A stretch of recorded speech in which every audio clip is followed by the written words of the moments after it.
Welcome to the NewsHour. Israeli Prime Minister Benjamin Netanyahu today said he set a date for the invasion of Rafah in southern Gaza, where 1.4 million people have sought shelter. That comes as hostage and ceasefire talks between Israel and Hamas again appear to be at an impasse tonight as senior leaders meet in Cairo. Meanwhile, some Gazans return to another southern Gaza city, the scene of brutal fighting and destruction. Nick Schifrin begins our coverage. They returned by the thousands, Gazans hoping to find their homes. But Khan Yunis is unrecognizable. It is destroyed, full of debris, and its former residents devastated. Houses are flattened like pancakes. Apartment blocks are gutted into carcasses. This was once home to 500,000 people. Today, it has been left to the scavengers, like Hanan. She tries to salvage anything from the ruins of her house. There is no construction crew, only a stray cat who, like her, has lost everyone and everything. No words can describe my pain. Our memories, our dreams, our childhood, and our family all are gone. I didn't find anything to take out from the rubble. We didn't take anything when we fled. Around every turn, there are more ruined roads, more details of deprivation.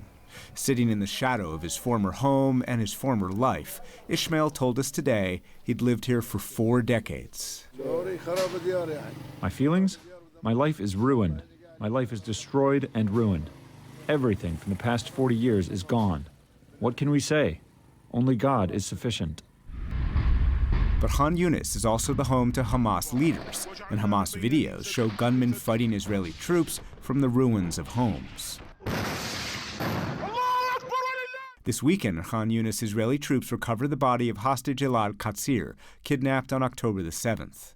And just today, an Israeli strike destroyed a Hamas rocket that misfired. Defense Minister Yoav Gallant said the withdrawal from Khan Yunis followed the dismantling of Hamas's military units. Our forces are going to prepare for their follow-up missions. We will see such missions in the Rafah area. Rafah's home to some 1.4 million displaced Gazans, and Israel has told U.S. officials it's preparing tents to move Gazans north from Rafah to al-Mawasi and areas north of Khan Yunis.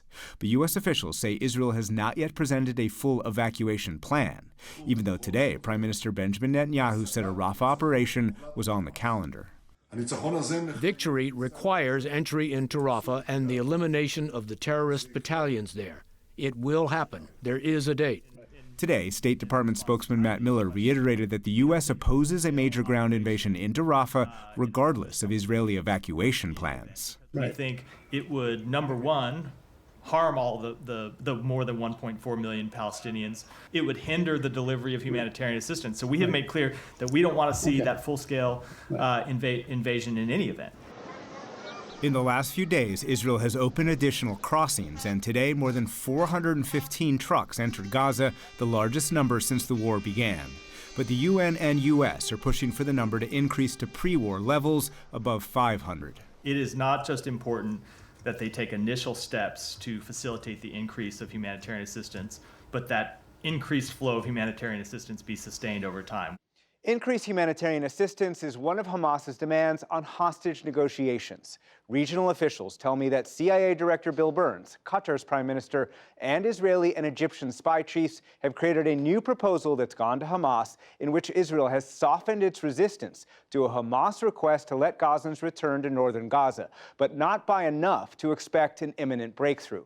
What U.S. officials do fear is imminent, an attack by Iran, in response to an Israeli strike in Damascus that killed senior Iranian commanders. And overnight, Israel launched a series of airstrikes into southern Lebanon, killing Ali Ahmed Hussein, one of Hezbollah's most senior commanders. In Beirut today, Hezbollah supporters mourned his death. U.S. officials fear Hezbollah or Iran itself could attack Israeli assets in the region or in Israel, a warning repeated by Hezbollah leader Hassan Nasrallah today. Be certain, be sure, that the Iranian response to the targeting of the consulate in Damascus is definitely coming against Israel. Today, Iran accused the U.S. of approving Israel's Damascus strike. U.S. officials say they assured Iran in private messages that they did not know ahead of time. The U.S. has also warned Iran it would be held responsible if Iran or its proxies strike U.S. bases. Already, those bases are on high alert. For the PBS NewsHour, I'm Nick Schifrin.